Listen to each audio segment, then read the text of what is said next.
اس کا سامنا اس محلے کی ایک نہایت خوبصورت عورت جو طواف قسم کی تھی، جو اپنی ضرورتوں کو پوری کرنے کے لیے اپنے جسم کو بیچا کرتی تھی اور اس سے اپنی ضرورتیں پوری کیا کرتی تھی۔ وہ عورت نہایت خوبصورت تھی اور اللہ تبارک و تعالیٰ نے اس کو وہ تمام چیزیں دی تھی جس سے ایک عام انسان کے اندر اٹریکشن پیدا ہو سکتا ہے اور انسان کے اندر کشش پیدا ہو سکتی ہے، انسان اس کی طرف کھینچ سکتا ہے۔ یہ تمام کی تمام چیزیں اس عورت کے اندر اللہ تبارک و تعالیٰ نے دی تھی۔ وہ نوجوان جب اس راستے سے گزرتا ہے،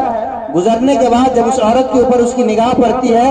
نگاہ پڑنے کے بعد اس کے اندر برائی کا خیال پیدا ہوتا ہے۔ جب وہ انسان اس عورت کے پاس جاتا ہے، جب اس سے معلومات کرتا ہے تو وہ اپنا جو اس کا معاوضہ ہوتا ہے وہ معاوضہ وہ عورت بتلاتی ہے۔ وہ نوجوان انسان پھر اس معاوضے کی رقم کو جمع کرنے کے لیے محنت مزدوری کرتا ہے، حتیٰ کہ ایک وقت ایسا آتا ہے کہ جب وہ نوجوان اس کے پاس اتنی رقم جمع ہو جاتی ہے، پھر وہ نوجوان اس رقم کو لے کر اس عورت کے پاس آتا ہے۔ جب اس طواف کے پاس آتا ہے تو وہ طواف جو ہے ایک کھاٹ کے اوپر، ایک چارپائی کے اوپر بیٹھی ہوئی ہوتی ہے، اپنے بازو میں اس نوجوان کو بیٹھاتی ہے۔ بیٹھانے کے بعد وہ نوجوان اپنے پاس سے وہ رقم اس عورت کے حوالے کر دیتا ہے۔ حوالے کر دینے کے بعد وہ نوجوان جب بیٹھتا ہے کھاٹ کے اوپر، اچانک سے اس کے دل کے اندر اللہ تبارک و تعالیٰ کا خوف پیدا ہوتا ہے،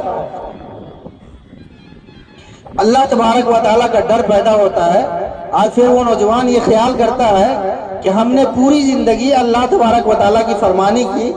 اور ہم نے پوری زندگی اللہ تبارک و تعالیٰ کی نافرمانی نہیں کی، ہم نے پوری زندگی شریعت پہ عمل کیا، اور آج ایک ایسا لمحہ آیا ہے جس لمحے میں ہم اللہ تبارک و تعالیٰ کو ناراض کرنے جا رہے ہیں۔ بس اتنا سا خیال اس نوجوان کے دل کے اندر آتا ہے اور وہ نوجوان اس طوائف عورت کو پیسہ دیا ہوا ہوتا ہے اور بالکل گمسم بے حس و حرکت اس جوان عورت کے پاس وہ نوجوان بیٹھا ہوا ہوتا ہے اور کوئی حرکت نہیں کرتا ہے، کسی طرح کی کوئی ایکٹیویٹیز اس کے جسم سے ظاہر نہیں ہوتی ہے۔ آخر میں جا کر کے وہ طوائف عورت اس نوجوان سے کہتی ہے کہ اے نوجوان، تم نے تو مجھے پیسے بھی دے دیے،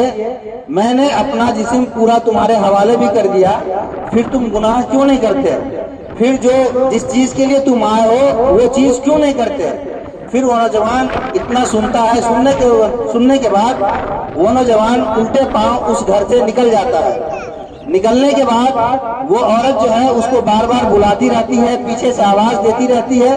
لیکن وہ نوجوان اس کے اندر اللہ تبارک و تعالیٰ کا خوف پیدا ہو گیا ہوتا ہے، لہذا وہ نوجوان پیچھے مڑ کے نہیں دیکھتا اور وہ نوجوان بھاگتا ہوا اپنے گھر چلا جاتا ہے۔ وہ طوائف عورت جو